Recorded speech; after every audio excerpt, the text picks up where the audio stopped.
Praise the lord. ఈ దినము కొరకు సిద్ధపరచబడిన దేవుని వాక్యము తెస్సలోనికీయులకు రాసిన మొదటి పత్రిక 4వ అధ్యాయము 12వ వచనం.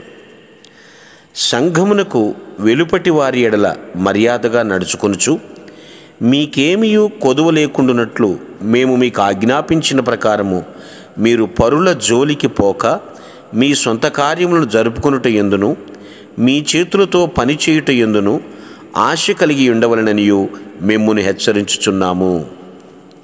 ప్రభునందు ప్రియులారా, ముందుగా మీకు హృదయపూర్వక వందనములు తెలియజేస్తూ ఉన్నాను. ఇక్కడ పౌలు, సిల్వాను, తిమోతి కూడా రాస్తూ ఉత్తరం తెస్సలోని సంఘానికి ఉద్దేశించి చెబుతున్నటువంటి మాటలు. ఇప్పుడు ఈ మాటలు వింటున్న మనకు కూడా ఇవి చాలా అవసరమని భావించాలి. ఇక్కడ గ్రహించండి, సంఘమునకు వెలుపటి వారి ఎడల మర్యాదగా నడుచుకొనుచు. ఎవరైతే ఇంకా క్రీస్తు ప్రేమను రుచి చూడలేకపోయారో, ఎవరైతే క్రీస్తుని వారి హృదయాల్లో చేర్చుకోలేకపోయారో వారి పట్ల మర్యాదగా వ్యవహరించమని చెప్తున్నాడు. అంతేకాదు, మర్యాదగా వ్యవహరించటం మాత్రమే కాకుండా మేము మీకు ఆజ్ఞాపించిన ప్రకారం మీరు పరుల జోలికి పోవద్దు. ఈ మాట గుర్తుపెట్టుకోండి. ఒక మంచి ఆశయాన్ని చూపిస్తున్నాడు ఇక్కడ. మనం ఎక్కడ ఉండాలని దేవుడు నిశ్చయించాడో అక్కడే పెట్టాడండి మనల్ని. మనం కోరుకున్న చోట పెట్టడండి దేవుడు. నేనేంటి, ఈ మారుమూల ఉండడం ఏంటి, ఈ పల్లెటూళ్ళలో ఉండడం ఏంటి అని ఎప్పుడు అనుకోకూడదు. దేవుడు మనల్ని ఎక్కడ ఉంచాలనుకున్నాడో, నిశ్చయించుకున్నాడో అక్కడే ఉంచాడు. మనం ప్రతి ఒక్కరం చేయటానికి మనకు పని ఇచ్చాడు. దీన్ని చేసుకోవాలి అంతే తప్ప ఇతరుల వ్యవహారాల్లో వేలు పెట్టకూడదు. మనకు మనం మౌనంగా మనకు అప్పగించిన పనిని చేసుకుంటూ ముందుకు సాగిపోవాలి. పరుల జోలికి పోక మరి ఎప్పుడు వెళ్ళాలి? వారిని రక్షించడానికి విశ్వప్రయత్నం చేయాలి. కానీ వాళ్ళని వంక పెట్టడానికి, వాళ్ళని విమర్శించడానికి మన డ్యూటీ కాదండి అది. మనము ఎప్పటి వలె ప్రభుని ఘనపరిచేటువంటి పనిలోనే బిజీగా ఉండాలి. అప్పగించిన పరిచయం నమ్మకంగా చేయాలి. నాకు ఎన్ని మార్కులు ఇస్తాడో అన్నంత భయభక్తులు కలిగితో మనం పని చేయాలి.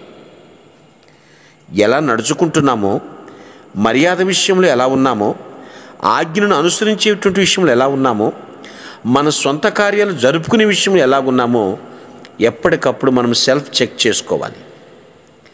అది మనకి ఎంతైనా మంచిదండి. సరిచేసుకోకపోతే ఇబ్బంది పడతాం. మీ చేతులతో పనిచేయుట యందు ఆశ కలిగి ఉండండి అంటున్నాడు. అంటే సొంత చేతులతో. ఈ రోజుల్లో కొంతమంది పనిచేస్తూ సువార్త భారం పంచుకుంటున్నారు. అది మాకేమీ తప్పు కాదు అంటున్నారు. మరి పూర్వకాలంలో కూడా అలా జరిగింది, ఇప్పుడు కూడా అలా జరుగుతుంది. చేతులతో కష్టపడి పని చేయటం అనేది పరువు తక్కువ పని కాదు అని భావిస్తున్నారు. క్రీస్తు రాయబరైన పౌలు కూడా అలాగే అంటున్నాడు. పరువు తక్కువేమి కాదు అనేటువంటి భావన లేదు.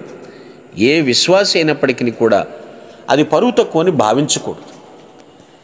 నీవు విరామము లేనంత పరిచర్య అప్పగించినప్పుడు పని మానేస్తావు కదా.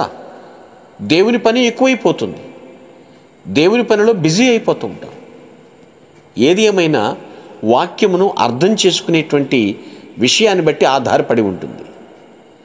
నీవు దేవుడు నీకు అప్పగించిన పనిలో ఏ విధంగా మెసలుకుంటున్నావు, దీని గురించి తీక్షణంగా ఆలోచించండి.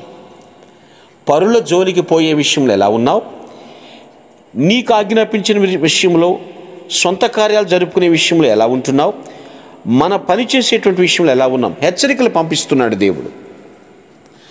మనము హెచ్చరికల్ని ఎప్పుడు కూడా అంగీకరించాలి. ఈసడించుకోకూడదు. నువ్వు నాకు చెప్పేవాడివా అనకూడదు. ఏమండి, ఎదుటివారు మనల్ని దిద్దకపోతే మనం ఎప్పుడు నేర్చుకుంటాం?